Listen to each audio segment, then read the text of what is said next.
What's going on, guys? Welcome back to the Business Breakthrough. In today's Business Breakthrough, I sit down with Russell Peach. He is wanting to make the transition from commercial to residential, not out of necessity, but wanting to just grow his business in that direction. So, really great talking to somebody that's achieved success and wanting to really just transition that success into a residential space. Great business breakthrough here, and it starts right now. The big question you need to ask yourself every day is, do I own a job or do I own a business? And unfortunately, the majority of contractors out there own a job. That's right, they're a slave to their own business. But the other side of the fence is so much greener, it's so much better, and that's when you're finally fully in control of your destiny, your freedom, your time. And that's what Contractor Secrets is about. It's about taking back our time, building a business with systems, standards, values, procedures, putting yourself in the driver's seat. And that's what it's about. So I'm excited. I'm happy to have you here. Let's dive into the Contractor Secrets podcast. Thank you. So what is going on, everyone? Welcome back to the Contractor Secrets podcast. I'm here with Russell Peach, and today we are discussing his transition from what I believe to be commercial to residential. Is that true? Yep, that's correct. Awesome, man. So tell me how that commercial business is running for you. You pretty much, I think you mentioned you guys are doing a ton of apartments. And my first question on top of that, after my last question, how many employees do you have? Well, right now I have only one employee. I have 8 subs. That was gonna be something I wanted to dive in a little bit with you a little bit later. I have 8 subs right now, one employee, and yeah, right now we're doing 8 apartment complexes, turning about 30, sometimes 50 apartments every week. So business has been great, on the commercial side, but we just want to get more into residential side, get more full-time actual employees, paying them by the hour and all, not by the job. So Yeah, nice. So what's the so you have these 8 subs now. Are these 8 individuals or are these 8 actual sub crews? Like, what does that dynamic look like for you? these are 8 individual subs. The apartments, that they're usually best painted one person crews for the price that we're painting them for. It works best with individual crews. Yeah. Yeah, it's more of blow and goes. We're not getting paid as much, but they do a lot of work. They can make some good money. So yeah, it's 8 individual crews right now. They work solely for me. They're full-time just for me. So Nice. Okay, good. So all right, so looking at that, so the idea to get into residential is more money, probably nicer work sites, little slower pace, focus on the craft. Is that kind of some things that interest you to make that switch? yeah, between picking up some, I do real good quality work myself. I've always been, doing everything to the T's, and with apartments, it doesn't really work the best. Making sure everything's perfect with the kind of customer that we Yeah, have. it's just like They're not shoot the expecting paint on. Yeah. So what's the revenue look like? So the revenue is good right now. I mean, on a slow month, we're doing like 25 in sales. On a busier month, I'd say 45, sometimes 50 in sales. And to go back to your last question, that one of the main things is the faster pay. Right now I've been doing a customer for 6 years now, and we're real comfortable with them, but sometimes they pay 45, 60, 90 days. Kills the cash flow. Yeah, all exactly. right, so all that, yeah. So first, dude, I hate commercial work, dude. I don't even touch it. Me personally. Yeah. Some people like it, some people don't. I don't like the chaos, the blow and go, A lot of chaos. It's just chaos, bro. And I know that probably stresses you out. Hey, I need this done tomorrow, all the time. Last minute. Oh, the apartment, they're moving in 3 hours. Can you paint it? Yep. So it's like, for me, I knew that early on. I actually came from a college town with this idea of starting a painting business. And I did think, man, you know what? Great place to get started would be apartments. Thank God it didn't work out that way. So one thing that I am a little concerned about is, and I always do this just because like your foundation's so important in business. I like that you want to get guys on hourly. You want them to be loyal to your brand. The guys that you're subbing, we could argue to say that they our employees, and there's always this back and forth thing. But I will say that what would stop you from actually just cherry picking maybe 3 or 4 of those guys and putting them in an hourly position to paint residential instead of having to find a whole new batch of people? Because that's a lot of work. No, that's exactly the idea. I already have a good 3 guys, maybe 4 guys that I'm going to start my main crew with, and Love it. my rest of my guys can take care of the apartments still while we're building the residential side. And that's definitely going to be the idea that I had So do you planned. have any reservations or questions on how to get legitimate when it comes to employees? Like, do you have a strategy to get payroll taken care of, to get taxes taken care of? Is No, that I something that don't. kind of, would you Yeah, I like me don't to have. elaborate on that? Yeah, I don't have much of a strategy for it. That was going to be one thing that I Yeah. could see if you could Yeah. help out So a little bit with let's that. talk about it. We got to get that out of the way. So you need what's called a payroll provider. All right. And I'm a big fan of Gusto. And I'll send you a link, and those listening, it's in the description of the podcast. Gusto will make it so easy, bro. And all you got to do is sign up, and what they'll do is ask you how many employees you have. You put in the employee's email address. The employee fills out all the paperwork they need. Once they fill that out, you go in on your end, you approve it, put in how much you're paying them per hour. Okay. Pretty simple. This is just initial setup here. And then once the first week happens, all you do is put in how many hours they worked. Gusto goes into your bank account, calculates how much that you need to pay them, net pay, what they get after taxes, how much you need to pay the local agencies, how much you need to pay all the other things. Okay. They rip that out of your bank account. And then this is the kicker, man. They facilitate your workers' comp. You need workers' comp. So That's a big that's thing. something that's a big thing. That's something you don't want to play around with without having anymore. Now, Uh, realistically, every one of those 8 people that you have, bro, should have a workers' comp exemption. Yep. Okay. They need to have that. Okay. Yeah, they all have their own business, their workers' comp exemption, and most of them have their own insurance. Beautiful. Love it. So just make sure you're at least staying up to date on that because it expires every year. Yep. Okay. So you got to make sure you're staying up to date. But you want to facilitate that workers' comp through whoever you run the payroll through. But again, Gusto makes it easy. So at the end of each week, I just go in. Hey, he worked 40 hours, 40 hours, 40 hours, 40 hours, 42 hours, add 2 hours of overtime. Dude, it just calculates. It's the easiest thing in the world. So what's great about it is that your team members will get direct deposit. So Cool. I mean, you're not writing checks anymore. I mean, boom, direct deposit. It's great, Easy. bro. What are you paying? What are you paying these guys? Like, what do they make? I don't want to know the per job. Like on a daily basis, 8 hours of work. What are they averaging per On a hour? normal daily basis, I mean they're making anywhere from 180 bucks to 250 a day. So So sometimes that's a three. little worrisome. And I'll tell you why it's worrisome. Okay. Because when you transition somebody from being paid that way to an employee, okay, now they got to pay taxes. They got to pay all this stuff. So that 250 they're making is going to turn into 200. Mhm. Okay. So when you make that transition, are you prepared to pitch it in a way that says to them, hey, but this is a better opportunity. You're just going to bring home less money. How are you planning on navigating that? And the easy way is to just overpay. That's the easy way. But you might have to get to $30 an hour just to get them to where they are now. So why don't you elaborate on that? Yeah, so my plan is, right now they have to drive their own car. They have to, have their own equipment. They have to have their own LLC, their workers' comp. They have all the responsibility per job. So, they have touch ups or anything. They messed up an apartment for the carpet or whatever the case may be.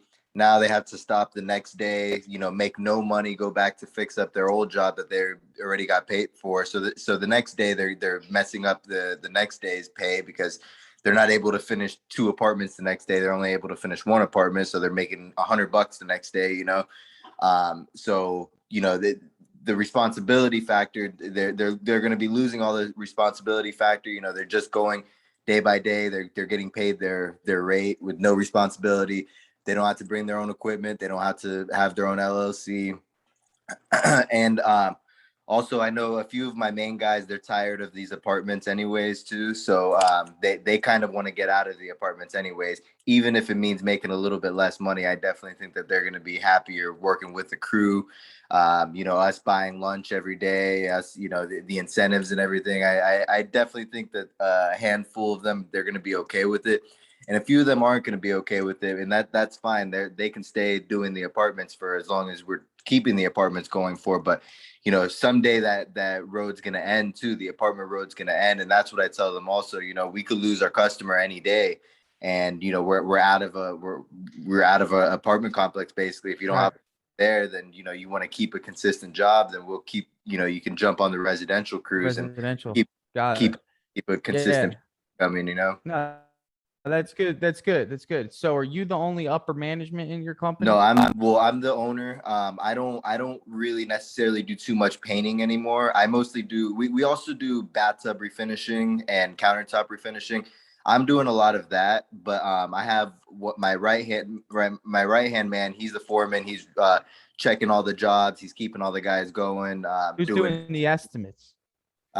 we don't do a lot of estimates because a lot of them Well, you're are gonna have to do them. I'm talking residential. You're gonna have to oh do estimates. residential. I'm gonna be doing all the estimates to start. Got it. So in the residential world, like let me tell you the roadblocks that you might hit, Okay. because I can already tell, bro, from our initial conversation, you're used to chaos, bro. Yep. Just let's put it that way. Mm-hmm. Realistically, 6 years in realistically, apartments. Yep. are you enjoying this, or do you feel stressed out every day? Just be Honestly, honest, because I've been stressed out for 6 years since I've been doing apartments. 6 years.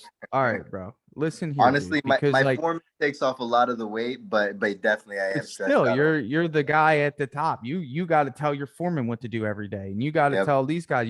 You're probably, dude. I can't really imagine, because it's like I don't even know how you do it.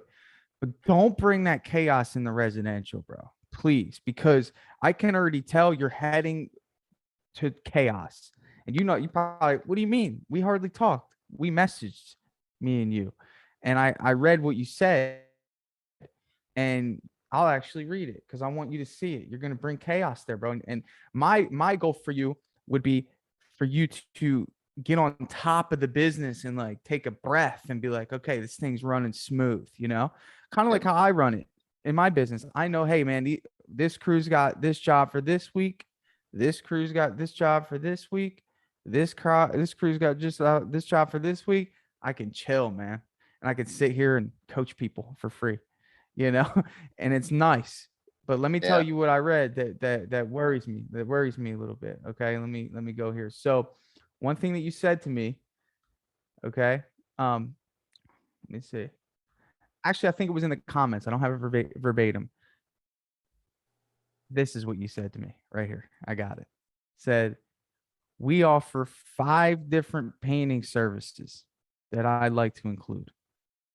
That to me, chaos, bro. Let me tell you why.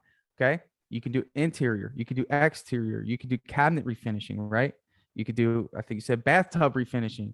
What else? Tell me the other services that you offer. And countertop resurfacing. And counter. So that's the 5, right? Yep. Each one of these could be 5 different $1 million businesses easily in this industry. Easily. If Yep. that's all you did.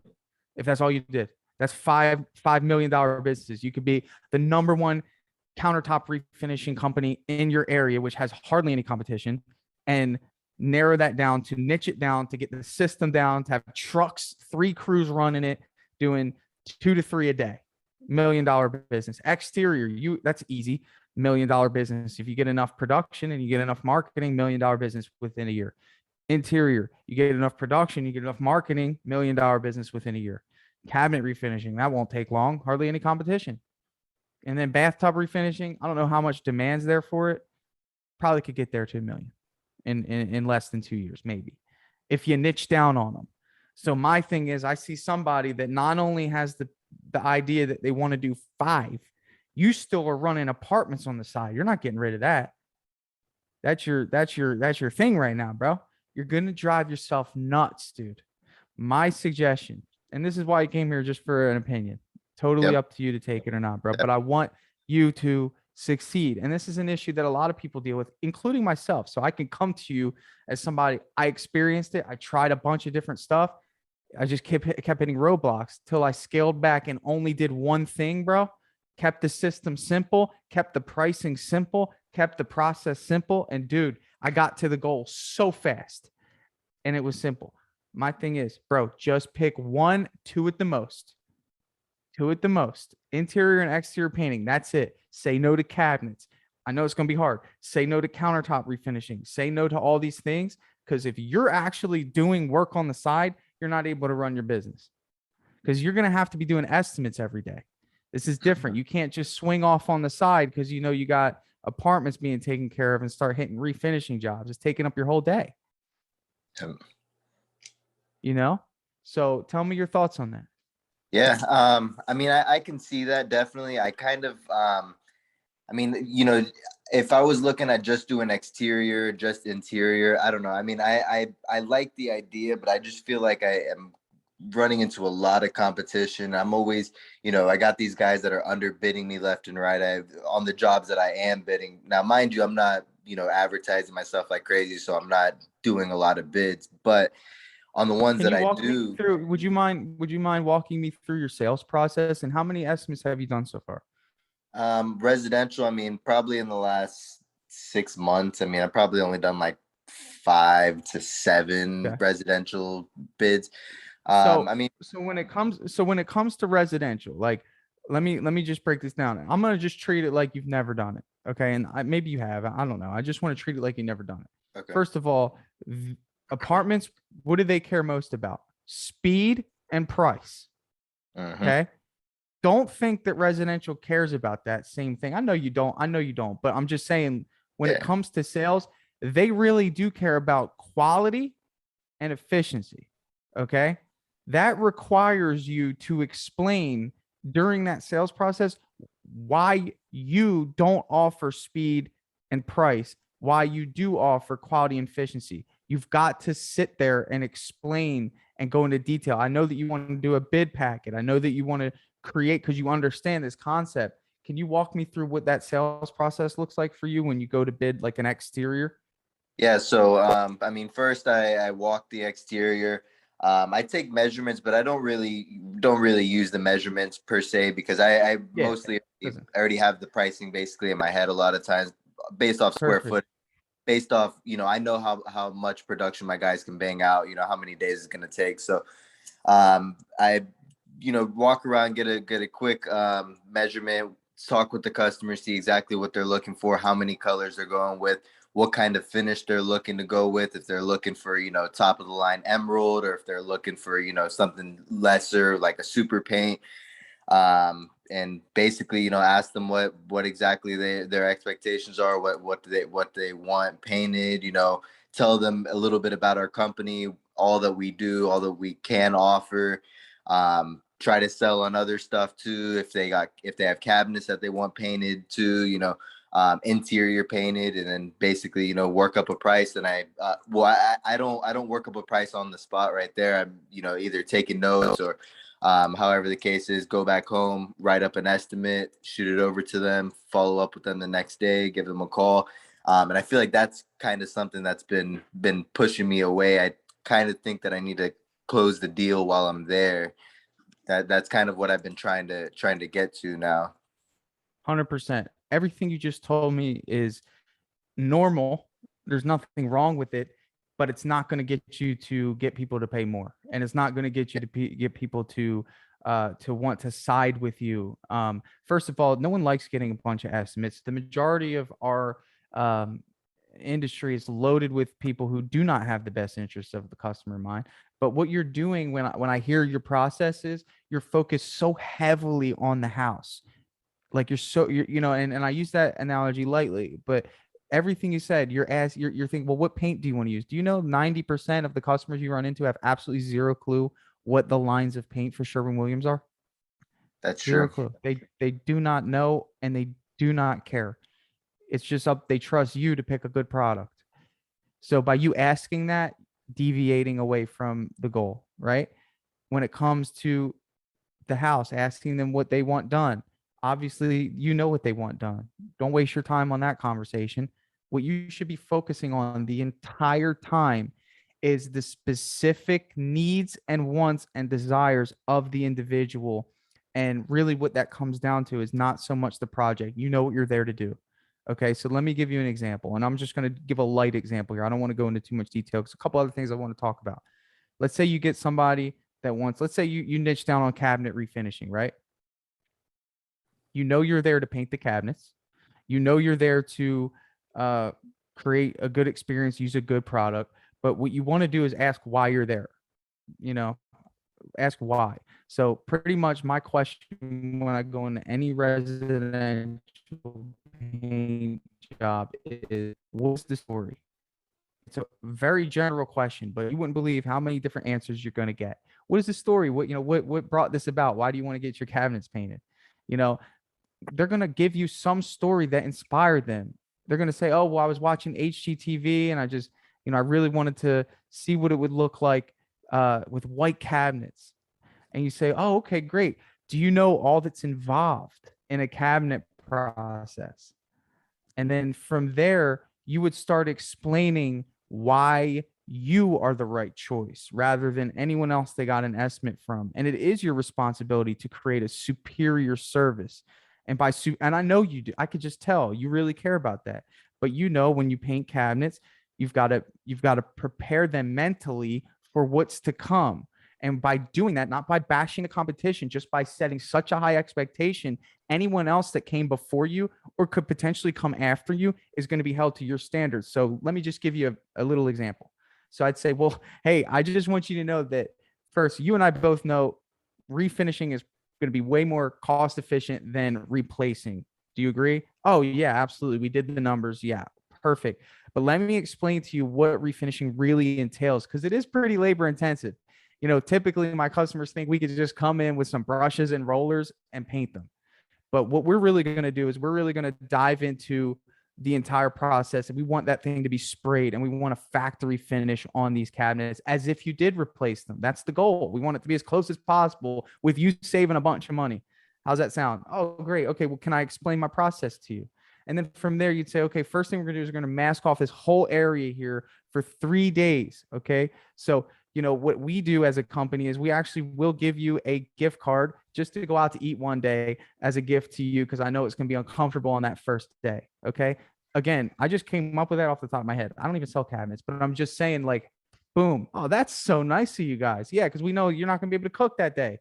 So here, we're going to give you a little gift card. You go out to your favorite restaurant so we can focus and, you don't have to worry about it. So that first day, we're going to get everything sanded, clean, prime, and we're going to get the first coat of primer sprayed. And what you're doing is you're just going into your process and the goal is to pretty much, and I use this because I sold cars. So when I used to take someone into the car, they would drive the car and they'd experience the emotions of driving that nice car. So the sale was a lot easier. So you got to remember, they're not going to experience this brand new cabinet job until you actually finish it, which you can't bank on that because you got to sell the job first. Does that make sense? Yep, makes perfect sense. So when it comes down to it, bro, like the goal for you is to really create a huge separation. And the way you can do that is essentially by creating the best experience. So you say, my name, you introduce yourself. I'm the owner. I'm going to be popping in on the job on day 2 to make sure everything is clean. We actually have ventilation systems that'll push out the fumes that get sprayed in the kitchen. We're going to send it out through the garage. So we're going to create a system and we're going to put paper down all the way through the house so no one tracks in dust on your beautiful wood floors. This is different than what you're used to because before it's like, hey, how cheap can you do these apartments? And you'd say, yeah, I'll do it for $100 an apartment, just buy my guys lunch. Now it's like, hey, I'm creating and investing in a superior experience that is only going to benefit you as the customer. This is what you should expect to pay. You are operating on 2 totally different planes. So I just want you to understand what helped me. And I had the same frustration. Man, these people aren't hiring me. I don't understand why. And it was just because I was focused on, hey, so what do you want done? Oh, you want your cabinets refinished? Cool. Okay. Did you pick a color yet? Okay. Do you know if you want like a lacquer finish? Okay, cool. Do you, okay, great. So, I'm just going to count the doors and drawers real quick and I'll get you a quote. Can I email it later? Yeah, that's fine. There was no emotional connection. They didn't get to test drive the car, right? So like, obviously, if someone else comes in behind me and does the same thing that I did, which 99% of contractors will, why wouldn't they go with the lower price? Yep. Doesn't make sense. So I'm just helping you understand that even if you do interior, even if you do exterior, and then with cabinets, you can bring in a cabinet door, one that's halfway painted, tell them to scratch it, really create that test drive as best you can, then close it on the spot because you earned it. So yes, in the beginning, the first year of your business, bro, you should never go home and send an email unless they're not home. Get it on the spot. Get comfortable negotiating. People are going to look at a price and be like, whoa, you've got to know what to say to close that deal. Do you know how many times I've done that and I was only like $250 or $300 away from closing a deal?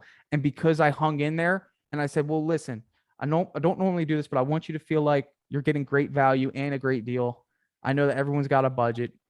If I did it for 9,700 instead of 10,000, would you allow me to earn your business today? They look at each other. All right, yeah, we'll do it. Dude, it's insane. I can't even tell you how many times that's happened. So it starts off with your opening strategy of building value, your sales strategy of pricing and selling on the spot, and then your closing strategy. There's 3 phases to the sales process that will get people to pay more. Okay, awesome. Yeah, that makes perfect sense. I know some people I was doing similar to what you were doing, explaining the full process and all, but sometimes I'm going and I don't explain the full process. So yeah, I can definitely agree. I just like to remember this. They don't do this every day. And it's and you also have to realize is that not everyone cares as much as you to give them that A+ experience, right? If they don't know about what they're getting with you, they can't justify paying more.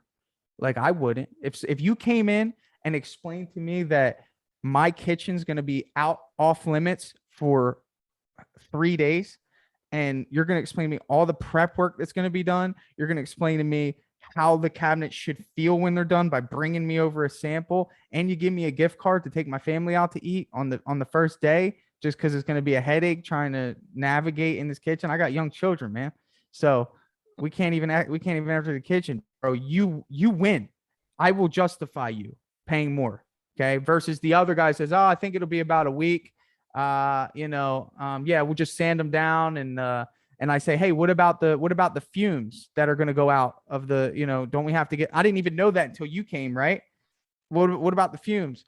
Oh, don't worry about it. They shouldn't be a bother because the other guy doesn't want to put a ventilation system in the kitchen. You see? Yeah. Yep. I can see. Big difference, right? And you could do that with interior and exterior. You got to look at the different things and so on and so forth. Yeah, the ventilation. That I'm glad you brought that up. I'm huge about that because I do bathtub refinishing. So I don't know if you know the process, but it's similar. Not at all. Like it's like painting a car basically, but yeah, it's a 2-part urethane and the smell is really strong. So I know all about the ventilation. Love that, bro. But you already have that care. Yeah. And it's important, bro. I'm telling you, people in that market that will value that. Some people don't. They just want you to brush and roll the cabinets. They're not your customer. So the second thing is it's a law of averages. You've got to do as many estimates as possible. And you also have to know where these leads are coming from. So what is your marketing strategy for this residential business? So for marketing, I mean, I was just planning on making a website. I was planning on getting on my Google reviews and stuff. And I already know I have a lot of reviews that from, I've been doing apartments for 6 years now, eight different apartment complexes. I know I can get a lot of reviews started. Plan on getting the website, and then I don't really know exactly, but I want you to understand the concept of passive and aggressive marketing. Okay, everything you just mentioned to me is passive. That means somebody has to actually search for you. Yep. In order to have you come and give them an estimate. Right now, at this very moment, what state are you in, bro? Florida. Oh, nice. Me too. What part of Florida? Oh, nice. I'm in Tampa. What about you? 2 hours up north, Ocala. Awesome. Yeah. But check it out. Okay. Reality of the situation is in Tampa. How many exterior residential estimates are happening today? How many do you think? Too many. How many? Just give me a number. I just want to know a fun number, bro. Honestly, I wouldn't even know. I mean, Would you couple say hundred. maybe, would you say, come on, man. I think maybe like, let's say in Tampa, probably 2,500 people right now are getting a painting estimate Yeah. today. They have one Wow. on the schedule today, 2,500. Wow. Okay. I would say that's fair. Tampa's huge, bro. I'm Tampa is. talking across the board, cabinets, interior, exterior, people move in. Yep. Estimates are happening right now. Okay. Yep. Is there 2,500 painting businesses? Maybe. I don't know. I don't think so. I don't think so. I think there's painting companies out there with multiple. I think that there's just not enough like you. Here's where I'm getting with this. Okay. It's not that there's not enough work. It's just that the work that's available can't find you when they're looking. Okay.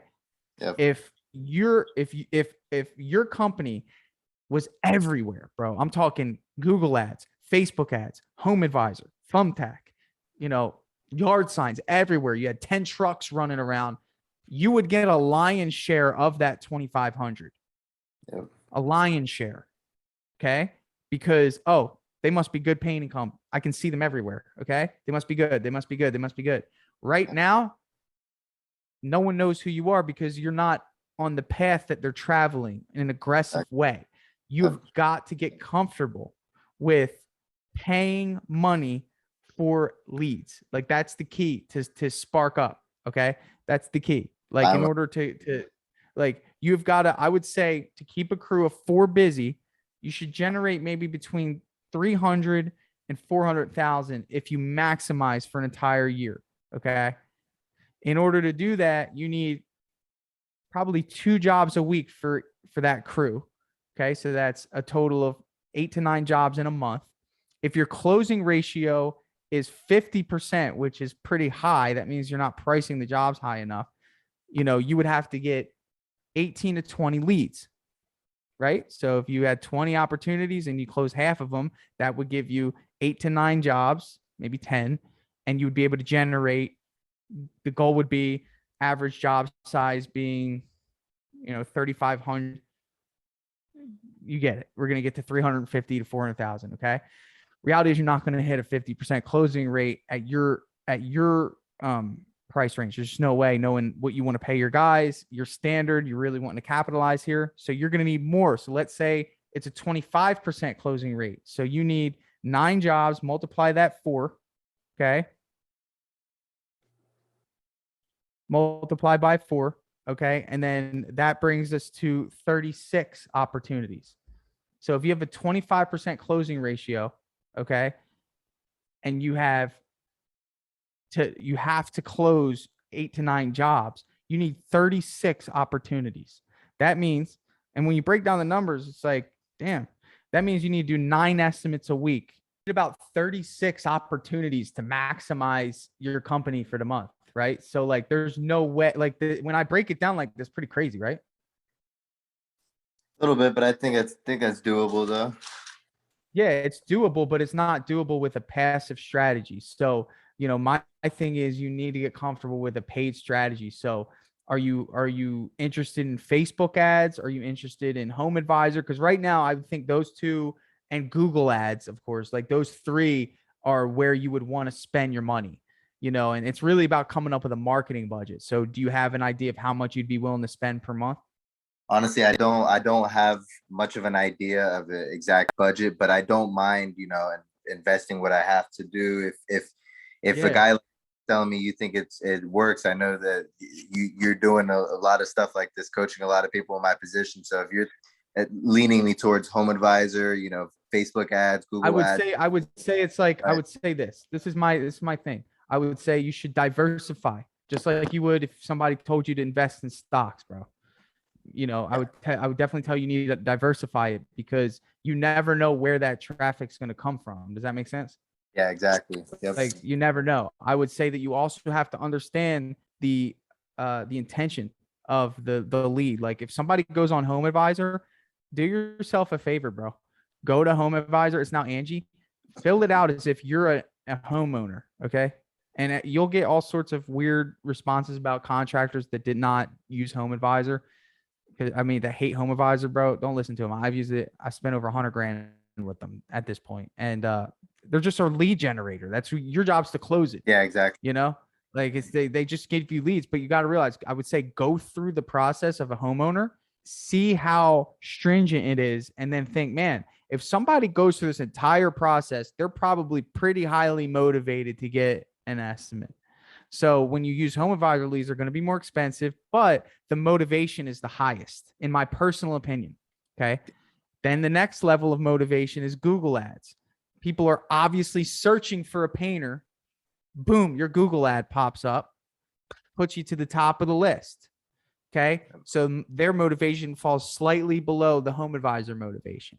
Facebook, different ball game, a little more exclusive, a little cheaper. Why? You're scrolling on Facebook, and then boom, your painting company pops up in their feed. Maybe there's a really attractive ad of a brand new cabinet being refinished. And they're like, man, I didn't know you can paint cabinets. I want to get a quote for that, right? Yep. Different motivation than somebody actively seeking. Because if somebody was actively seeking, they already assigned a budget to it. People on Facebook, hey, they're just curious. A lot more work to convert them. They're exclusive to you, though, because you're the one who attracted them. 100%. You see? So that's why it's important to diversify, because home advisor leads are not exclusive to you. They're going to get sent to your competition. Yeah. Google ads could be looking for 3 or 4 painters on their own. Facebook, a little bit different. Yes, there are people, you'll do a cabinet refinishing. You'll attract them into wanting cabinet refinishing. You will do the estimate, and guess what they'll do? They will go and find someone else to give them an estimate for that as well. So you did the hard work by creating the interest. Somebody else could get the benefit. That does happen, not as often, but you know, that's why Facebook's important. So you should be thinking, okay, I want a website. I want to build my Facebook presence. You should be filming your guys on the job. You should be creating that. I want to have a good Google presence, which you do. So it's again, being multifaceted to just be where customers are when they're looking, which with being online, you're in no better time to be in business. So, of course, you know, so is there anything else we didn't address that's outstanding that you'd like to hit on today? No, just mostly, you hit it earlier with the Gusto payroll services. I'm definitely that was one of the big things that I wanted to ask about, but that was mostly it. I mean, definitely, Cool. I agree with all the sales and everything you told me. I mean, the aggressive, that's what I was looking to get towards. Cause I know that, you know, I give somebody a bid, they look my company up. I don't have a website. I don't have none of this stuff that I can show them what, you know, tell stories, and you know, why would they sign up with me if I don't have anything proving myself, you know, other than my mouth? Absolutely. Yeah, no, absolutely, man. I'm definitely gonna start taking some of this stuff into yeah, dude. I'd love to hear from you in a couple weeks, man. So if you want to jump back on and you know, bring me back some test data, that would be cool, man. Definitely will do. Awesome. All right. Thanks, Tanner. Awesome, bro. Dripjobs CRM is finally here. That's right. So Dripjobs is an automation platform for contractors, home service professionals that's going to automatically follow up with your customers. It's going to allow you to send invoices, estimates. It's going to allow you to send out blast marketing emails to individuals based on where they are in the buying process. This software is next level. And I'm reaching out to you. You're a listener of this podcast, and I want you to be one of the first ones to give it a shot. So if you want to see what Dripjobs can do for your business, I'd love for you to head over to dripjobs.com, sign up for a free demo, and get your team involved, and let us sit with you and show you how powerful this software is. It's going to save you time, it's going to make you money, and you're going to love the features that are built into Dripjobs. So if you want to check it out, head over to dripjobs.com, and we will give you first priority being a podcast listener to be one of the very first to try out Dripjobs in your home service business. I'm super excited to share that with you, and I'll catch you on the next episode.